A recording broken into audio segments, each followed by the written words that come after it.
Hello everyone.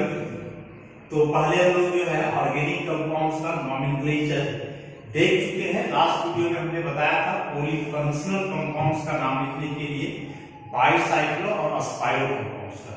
तो इस तरह से नॉमेनक्लेचर जो है समाप्त हुआ। तो नॉमेनक्लेचर में अभी तक हमने क्या देखा कि कंपाउंड का स्ट्रक्चर बना हुआ रहता था, उसका आईयूपीएसी नाम लिखते थे या फिर कॉमन नाम लिखते थे।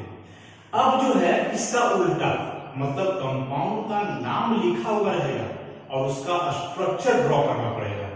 Writing the structures of given organic compounds की, कोई भी ऑर्गेनिक कंपाउंड का नाम लिखा हुआ है, चाहे कॉमन या आईयूपीएसी कोई भी नाम लिखा हुआ रह सकता है, और उसका स्ट्रक्चर ड्रॉ करना है। तो कैसे स्ट्रक्चर ड्रॉ करेंगे उसी को कुछ एग्जांपल से हम लोग समझते हैं।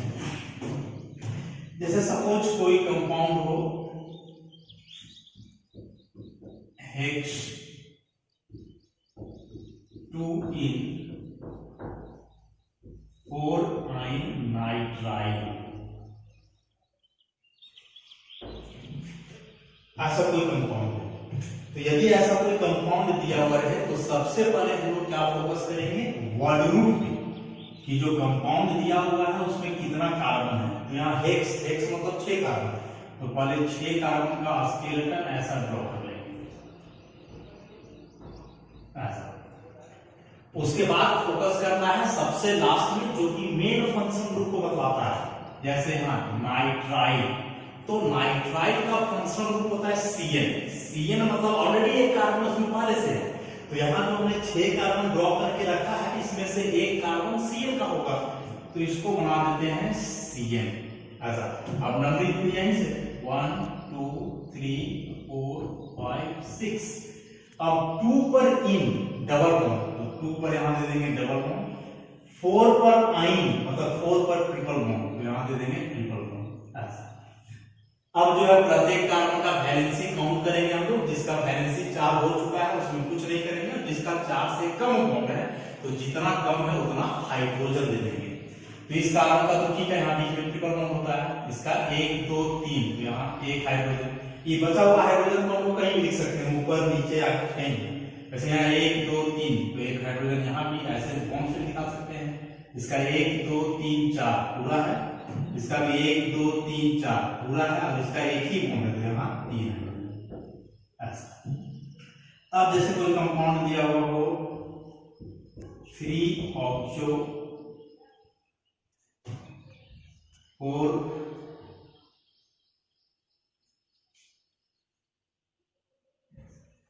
Propyl cyclohexane carboxylic acid,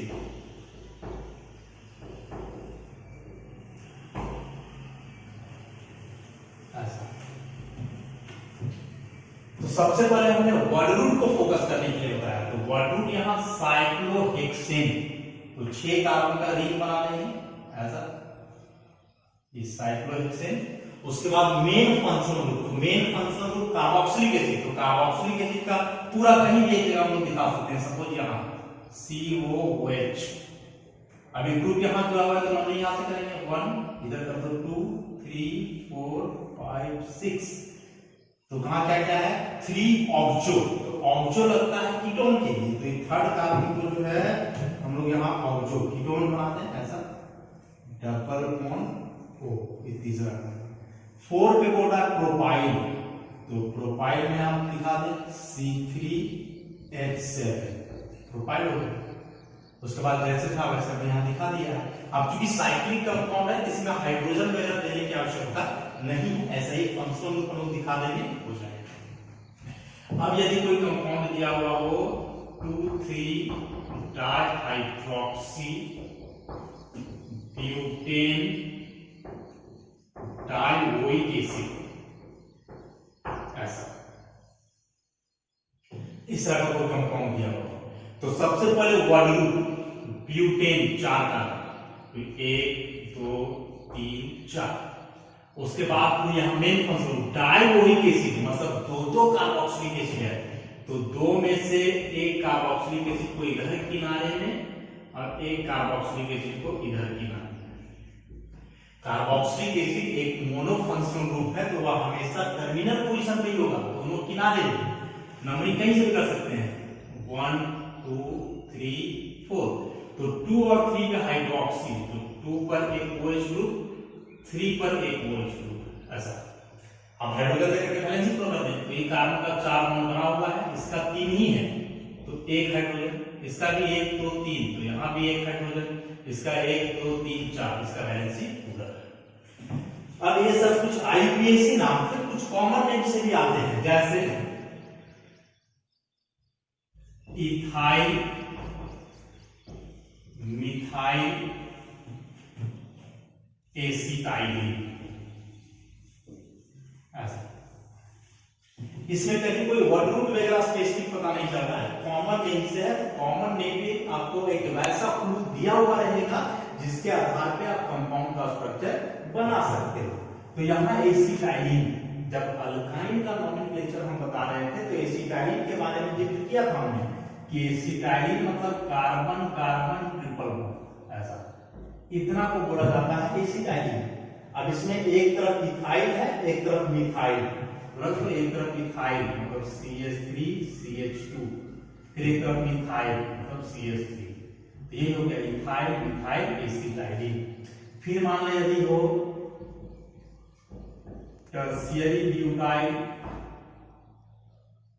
isobutyl ketone, ऐसा। तो यहां पे क्लू दिया हुआ है कीटोन, कीटोन करने का मतलब हुआ C डबल बॉन्ड O, ऐसा। अब एक तरफ टर्शियरी ब्यूटाइल, एक तरफ आइसोब्यूटाइल। अभी टर्शियरी ब्यूटाइल और आइसोब्यूटाइल को डायरेक्ट आपको याद रखना होगा और उसी का स्ट्रक्चर यहां बनाना होगा। तो आइसोब्यूटाइल हम लोग बोलते हैं इस ग्रुप को, this is isobutyl, and tertiary butyl, tertiary butyl हुआ ये वाला, टर्शियरी। फिर मान रहे हैं एलाइल फिनाइल ईथर, ऐसा। तो ईथर, ईथर करने का मतलब हुआ O।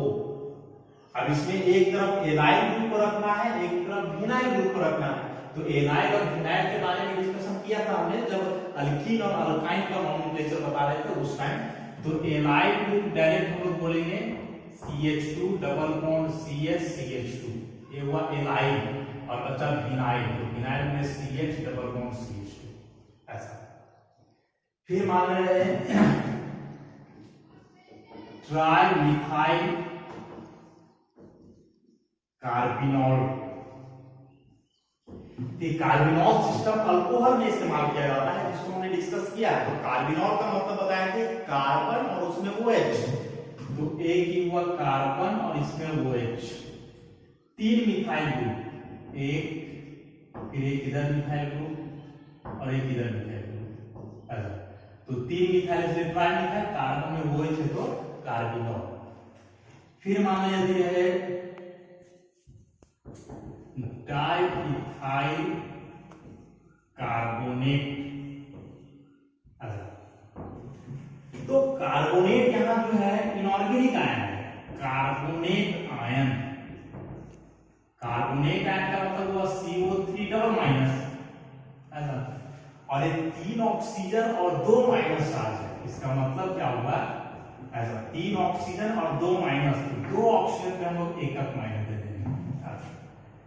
तो एक ऑक्सीजन बिना चार्ज था और 2 ऑक्सीजन पर एकक चार्ज है। तो हमने क्या बताया है कि जिस ऑक्सीजन पर कोई चार्ज नहीं होता है वह बनाता है डबल बॉन्ड, और जिस पर एकक चार्ज आता है वो बनाएगा सिंगल बॉन्ड, ऐसा। अब बचा 2 इथाइल, तो इथाइल को कहां जोड़ेंगे, तो सिंगल बॉन्ड वाले ऑक्सीजन के साथ। तो एक इथाइल यहां जोड़ दें C2H5 और एक इथाइल यहां जोड़ दें C2H, तो ये डाइइथाइल कार्बोनेट। ऐसे ही रहे ट्राई मिथाइल फॉस्फेट, तो फॉस्फेट आयन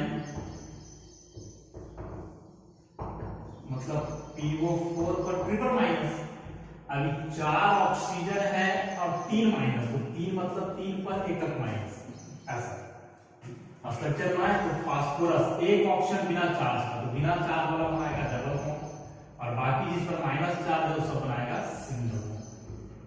ऐसा अब 3 मिथाइल को कहां जोड़ेंगे? सिंगल बॉन्ड वाले ऑक्सीजन से। तो एक मिथाइल ग्रुप को यहां जोड़ दें, एक मिथाइल ग्रुप को यहां जोड़ दें और एक मिथाइल ग्रुप को यहां जोड़ दें, तो क्या ट्राई मिथाइल फॉस्फेट। ऐसे ही कुछ कंपाउंड्स का और हम लोग स्ट्रक्चर ड्रॉ करने के लिए देखते हैं। जैसे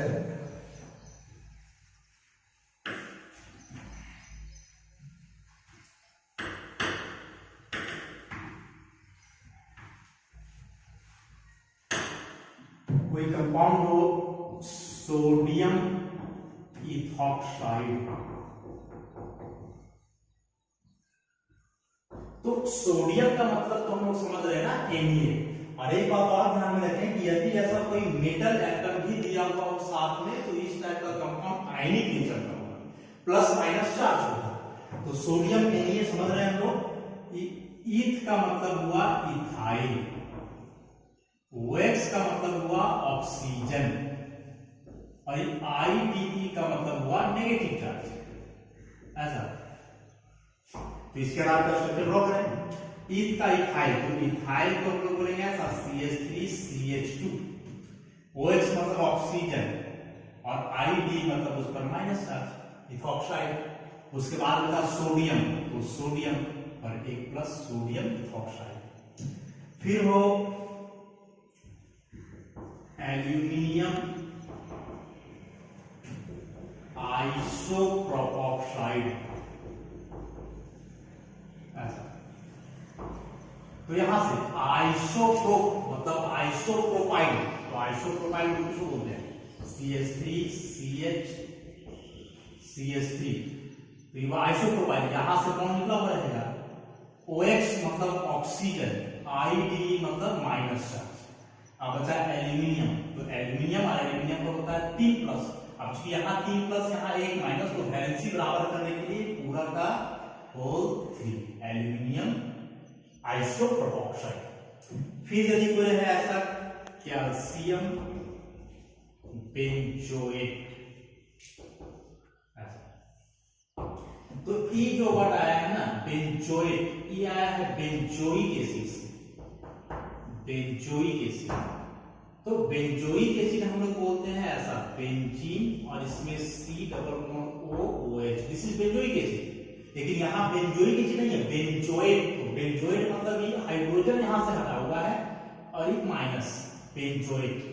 अब इसके साथ कैल्शियम है, तो कैल्शियम का Ca पर 2+, यहाँ 2+, यहाँ 1 माइनस, वैलेंसी बराबर करना है पूरा का होल 2 कैल्शियम बेंजोएट। तो ऐसे करके जो है हम लोग स्ट्रक्चर ड्रॉ करते हैं ऑर्गेनिक कंपाउंड्स का। चैप्टर भी आगे पढ़ोगे आप लोग तो आएगा। तो इस तरह से स्ट्रक्चर ड्रॉ करने के लिए जो है हमने बहुत सारा प्रॉब्लम दिया हुआ है प्रैक्टिस सेट में, जो कि कॉलेज का वेबसाइट पे अपलोडेड है। आप लोग उसको डाउनलोड करो, ऐसे प्रॉब्लम को प्रैक्टिस करो। तो इस तरह से हम लोग का नॉमेनक्लेचर जो है पूरी तरह से जो है समाप्त हुआ। अब जो है आगे हम लोग नॉमेनक्लेचर के बाद का जो थ्योरी पोर्शन है उस पर कंसीडर करेंगे।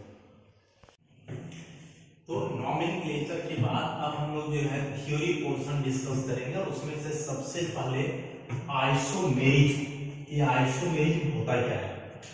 तो आइसोमेरिक जो है वह प्रॉपर्टी है जिसके कारण दो या अधिक कंपाउंड्स का मॉलिक्यूलर फार्मूला सेम होता है, लेकिन जो उसमें स्ट्रक्चर होता है या फिर जो एटम्स या ग्रुप का स्ट्रक्चरल अरेंजमेंट होता है वह डिफरेंट होता है।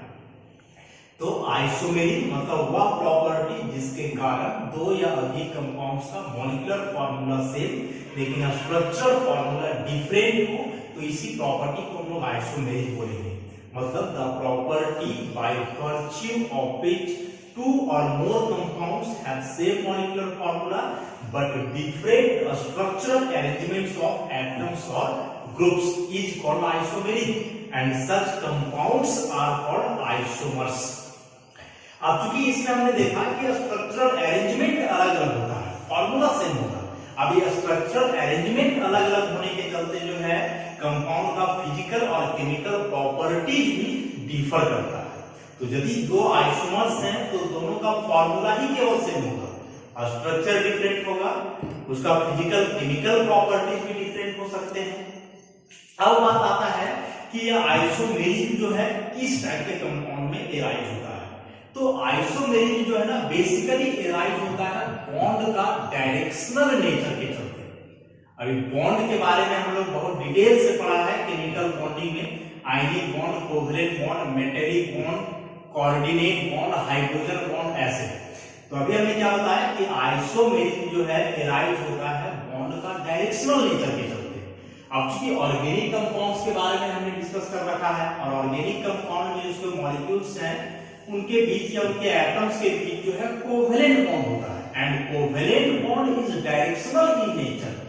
तो कोवेलेंट बॉन्ड डायरेक्शनल नेचर का है, इसीलिए कोवेलेंट कंपाउंड्स या ऑर्गेनिक कंपाउंड्स में आइसोमेरिज्म एराइज होता है। वही आयनिक कंपाउंड्स की बात करें तो आयनिक कंपाउंड्स में जो बॉन्ड है इलेक्ट्रोस्टैटिक फोर्स या आयनिक बॉन्ड वह नॉन डायरेक्शनल होता है, इसीलिए आयनिक कंपाउंड में आइसोमेरिज्म एराइज नहीं होता है। तो आइसोमेरिज्म पार्टिकुलरली एराइज होगा कोवेलेंट कंपाउंड में, क्योंकि कोवेलेंट बॉन्ड डायरेक्शनल नेचर का होता है। अब आइसोमेरिज्म का टाइप देखें, क्लासिफिकेशन। तो आइसोमेरिज्म दो टाइप का, structural isomerism, stereo isomerism.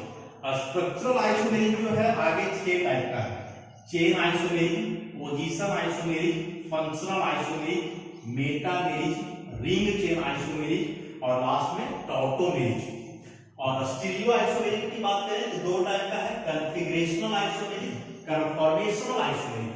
Configurational भी दो है, ऑप्टिकल आइसोमेरिज्म, ज्योमेट्रिकल आइसोमेरिज्म। और यदि इधर कन्फॉर्मेशनल की बात करें तो 4 टाइप के दिखाते हैं, flying wedge representation, Fischer projection, sawhorse formula और न्यूमैन फार्मूला। मतलब आइसोमेरिज्म जो है बेसिकली इस चैप्टर का सिलेबस हुआ, इतनी सारी बातों को जानना है हम लोगों को आइसोमेरिज्म में, और ये सारे बहुत ही इंपॉर्टेंट टॉपिक है, चाहे एकेडमिक एग्जाम हो या फिर कोई कॉम्पिटिटिव एग्जाम हो या फिर हम लोग चैप्टर्स पढ़ें उसके लिए। तो अब जो है आगे हम लोग इस सारे टॉपिक को एक एक करके डील करेंगे। तो सबसे पहले जो है अब हम लोग डिस्कस करेंगे स्ट्रक्चरल आइसोमेरिज्म के बारे में। तो आइसोमेरिज्म के बारे में अभी हमने क्या बताया कि यदि मॉलिक्यूलर फार्मूला सेम और स्ट्रक्चर अलग अलग हो, स्ट्रक्चरल अरेंजमेंट अलग होने के चलते फिजिकल और केमिकल प्रॉपर्टीज अलग अलग हो, तो इसी फेनोमेनन को हम लोग आइसोमेरिज्म बोलते हैं। उसमें से स्ट्रक्चरल आइसोमेरिज्म, तो स्ट्रक्चरल आइसोमेरिज्म मतलब ये ऑलमोस्ट सेम सेंस है कि वैसे कंपाउंड्स जिनका मॉलिक्यूलर फार्मूला सेम लेकिन उनमें जो एटम्स या ग्रुप्स हैं उनका अरेंजमेंट अलग अलग है। स्ट्रक्चरल अरेंजमेंट डिफर कर जाए तो स्ट्रक्चरल अरेंजमेंट का जो डिफर होना है वही कहलाएगा स्ट्रक्चरल आइसोमेरिज्म। मेनली जो है 6 टाइप का होता है, chain, position, functional, metamerism, ring chain isomerism और एक टॉटोमेरिज्म हमने लिख करके रखा था, उसको आगे डिस्कस करेंगे। सबसे पहले एक तो चेन आइसोमेरिज्म। तो चेन आइसोमेरिज्म स्ट्रक्चरल आइसोमेरिज्म का एक टाइप है। तो स्ट्रक्चरल आइसोमेरिज्म में हमने क्या बताया कि फॉर्मूला सेम लेकिन स्ट्रक्चरल अरेंजमेंट अलग अलग। अब यदि स्ट्रक्चर अलग अलग हो कार्बन चेन का अरेंजमेंट के चलते, मतलब वैसे कंपाउंड्स जिनका मॉलिक्यूलर फॉर्मूला सेम लेकिन कार्बन चेन का अरेंजमेंट अलग अलग हो, तो कार्बन चेन का अरेंजमेंट के चलते जो आइसोमेरिज्म एराइज होगा वही कहलाएगा चेन आइसोमेरिज्म। फॉर एग्जांपल जैसे कोई कंपाउंड लिख करके हम लोग रखें C5H12, so this is pentane. इसका अलग अलग स्ट्रक्चर बना सकते हैं, CH3, CH2, CH2, CH2, CH3, this is N pentane, normal chain है।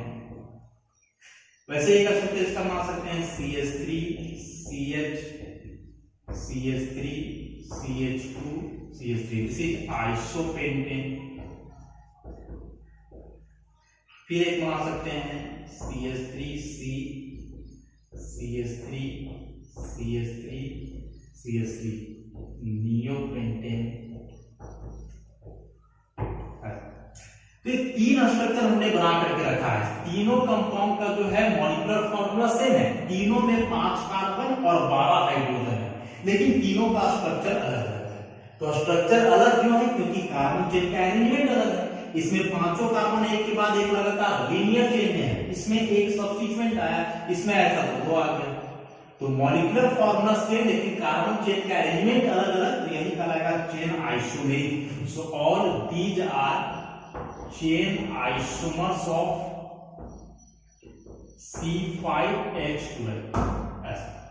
जनरली अल्केन का चेन आइसोमर निकालने का फॉर्मूला होता है,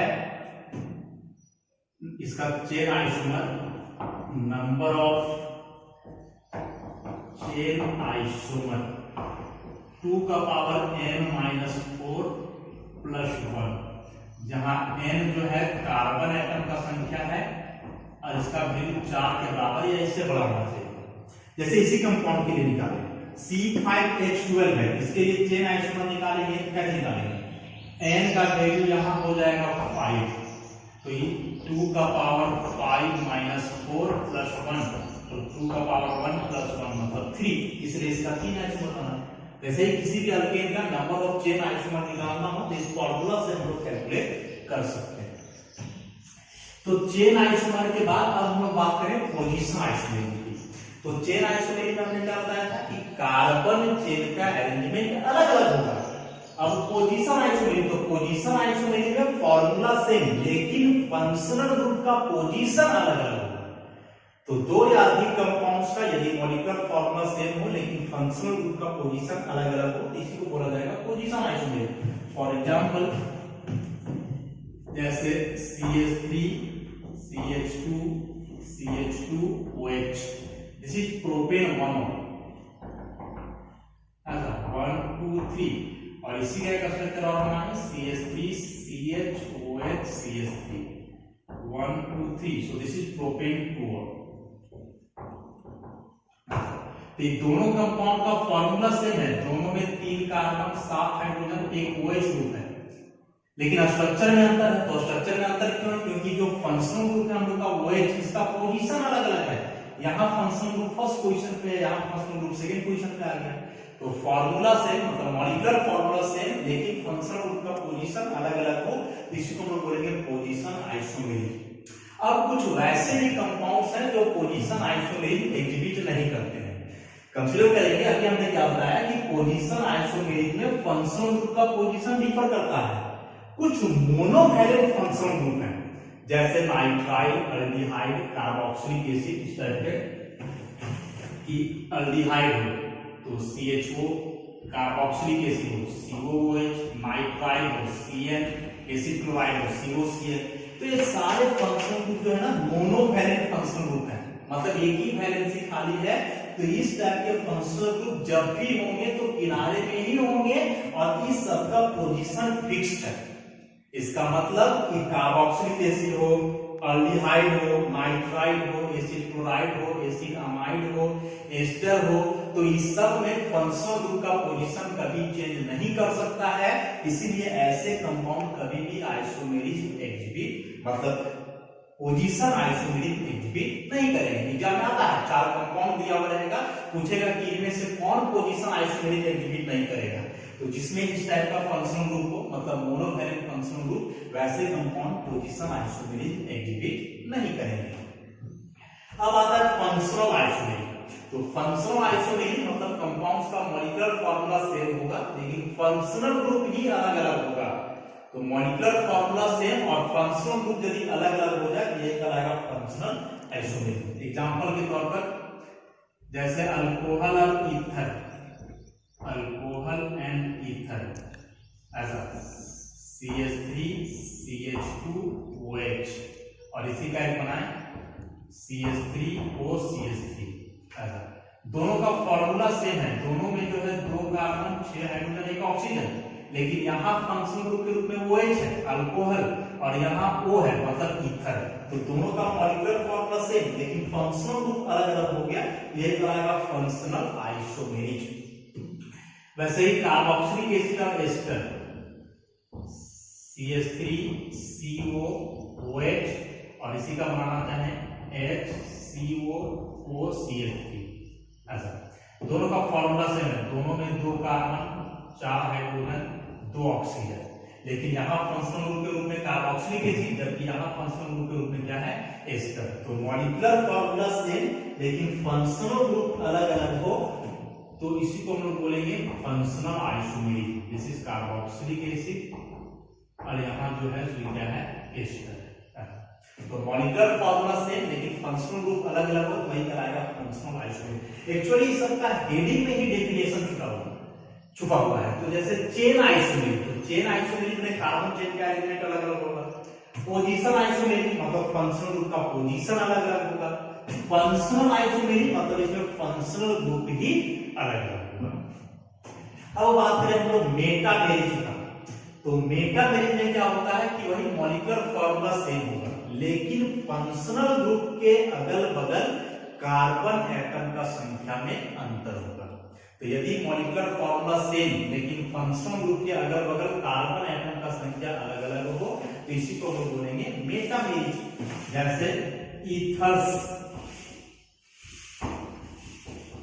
CH3 CH2 CH2O CH3 और इसी का एक बनाए हम लोग CH3 CH2O CH2 CH3 ऐसा। फंक्शनल ग्रुप यहाँ है O, यहाँ भी O।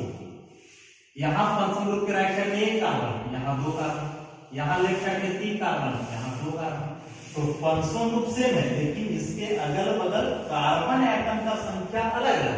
तो फंक्शनल ग्रुप सेम लेकिन अगल बगल कार्बन एटम का संख्या डिफर हो जाए तो इसी को बोलेंगे मेटामेरिक।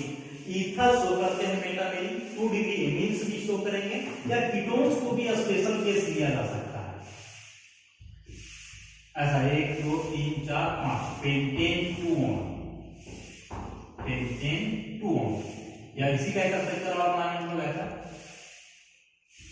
यहाँ 1 2 3 4 5 ये हो जाएगा पेंटेन 3 ऑन, पेंटेन 3 ऑन। तो इस CO फंक्शनल ग्रुप हुआ। अब यहाँ फंक्शनल ग्रुप के राइट साइड में दो कार्बन, यहाँ एक ही कार्बन है, यहाँ फंक्शनल ग्रुप के लेफ्ट साइड में दो कार्बन और यहाँ 1 2 3 कार्बन। तो दोनों में जो है फंक्शनल ग्रुप सेम लेकिन अगल बगल कार्बन एटम का संख्या अलग, तो यही कहलाएगा मेटामेरिक। हालांकि ये जो पेंटेन 2 ऑन और पेंटेन 3 ऑन है एक प्रकार का पोजीशन आइसोमेरिक भी हुआ क्योंकि इसमें फंक्शनल ग्रुप का पोजीशन ही तो चेंज कर रहा है। यहाँ थर्ड पे कीटोन है जबकि यहाँ कीटोन जो है 2 पर है। तो pentane 2 one and pentane 3 one are metamers and also position isomers. लेकिन यदि यहाँ बात करें तो ये पोजीशन आइसोमर नहीं होगा क्योंकि ईथर यहाँ भी 1 कार्बन से जुड़ा हुआ है, यहाँ भी 1 कार्बन से, यहाँ पोजीशन वैरी नहीं कर रहा है इसलिए पोजीशन आइसोमर नहीं होगा, केवल मेटामर्स। और एक लास्ट इसमें रिंग चेन आइसोमेरिक, तो इसका भी नाम में ही डेफिनेशन है रिंग चेन। तो रिंग मतलब एक कंपाउंड का रिंग स्ट्रक्चर होगा और चेन मतलब दूसरे का ओपेन चेन। तो यदि मॉलिक्यूलर फॉर्मूला सेम लेकिन एक का रिंग स्ट्रक्चर हो दूसरे का ओपेन चेन हो यह कहलाएगा रिंग चेन आइसोमेरिक। जैसे अल्कीन और साइक्लोअल्कीन, अल्कीन एंड साइक्लोअल्कीन। जैसे CH3 CH double bond CH2 this is propene और एक वही है इसका साइक्लिक फॉर्मूला सा CH3 CH2 करके दिस इज साइक्लोप्रोपेन। ये दोनों कंपाउंड का फॉर्मूला सेम है, दोनों में 3 कार्बन और 6 हाइड्रोजन। तो मॉलिक्यूलर फॉर्मूला सेम लेकिन इसका ओपेन चेन स्ट्रक्चर है, इसका रिंग स्ट्रक्चर है। तो फॉर्मूला सेम लेकिन एक का ओपेन स्ट्रक्चर और दूसरे का रिंग स्ट्रक्चर हो ये कहलाएगा रिंग चेन आइसोमेरिक। वैसे ही हो सकता है अल्काइन एंड साइक्लोअल्कीन, जैसे CH3 CH2 C triple bond CH this is 1 butyne और इसी का स्ट्रक्चर बनाए हम लोग तो ऐसा बन सकता है साइक्लोब्यूटीन, साइक्लोब्यूटीन। एक हाइड्रोजन यहाँ, एक हाइड्रोजन यहाँ, 2 हाइड्रोजन इस जगह पे और 2 हाइड्रोजन यहाँ। तो कार्बन टोटल 4, हाइड्रोजन 3 2 5 1 6, यहाँ भी 1 2 3 4 5 6 ऐसा।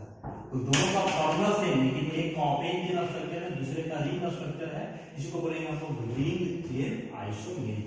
तो मैक्सिमम का डेफिनेशन जो है उसके नाम में ही है कि चेन आइसोमेरिक माने कार्बन चेन का एलिमेंट अलग अलग होगा, पोजीशन आइसोमेरिक फंक्शनल ग्रुप का पोजीशन अलग अलग होगा, फंक्शनल आइसोमेरिक फंक्शनल ग्रुप के अलग अलग होगा, मेटामेरिज्म मतलब फंक्शनल ग्रुप के अगल बगल कार्बन एटम का संख्या डिफरेंट होगा। और लास्ट में रिंग चेन आइसोमेरिज्म कि एक का रिंग स्ट्रक्चर होगा, दूसरे का open chain structure, molecular formula सब में सेम होगा। ऐसे ऐसे बहुत सारे एग्जांपल्स दिए हुए हैं नोट्स में जो हमने अपलोड करके रखा है वेबसाइट पे, तो वीडियो से आप लोग उसको समझ लो और जो नोट्स हमने रखा है देख करके उसको जो आप लोग नोट करो और ध्यान से पढ़ो, क्योंकि आइसोमेरिज्म ऑर्गेनिक का हर चैप्टर सुनाएंगे तो वहां आपको ऐसे बार बार डिटेल नहीं किया जाएगा। एक बार ध्यान से कंसेप्ट बनाओ और कॉम्पिटिटिव एग्जाम के लिए ये सारे टॉपिक्स बहुत ही महत्वपूर्ण है, इसलिए आप लोग ज्यादा से ज्यादा प्रैक्टिस करो। धन्यवाद।